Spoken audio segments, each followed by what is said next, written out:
তো শাওচ্যাং এর ভিতরে যখন শান্নু পুরোপুরি আবির্ভাব হয়ে যায়, তখন শাওচ্যাং তার ম্যাজিকের মাধ্যমে নানিয়ানের গলা টিপে ধরে। তখন নানিয়ান তাকে বলে যে, শাওচ্যাং আমি নানিয়ান, তুমি প্লিজ শান্ত হও।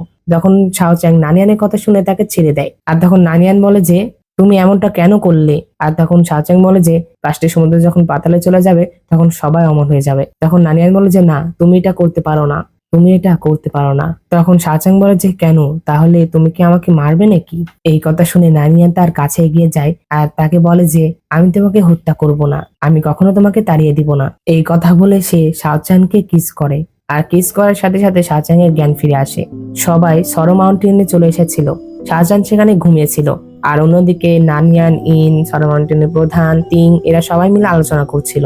সরো মাউন্টেন প্রধান সবাইকে বলছিল যে যদি সে একেবারে রাক্ষস হয়ে যায় তাহলে সে গ্রেট প্যাথ সেক্টর প্রধানের মতো হয়ে যাবে, সে পাতালে যাবে আর এক পর্যায়ে সেই 5টি রাজ্যই ধ্বংস করে ফেলবে। তো তখনই সরো মাউন্টেনের প্রধান নানিয়ানকে এটা বলে দেয় যে শাওচ্যাং এই সকল কিছু তার জন্যই করেছে।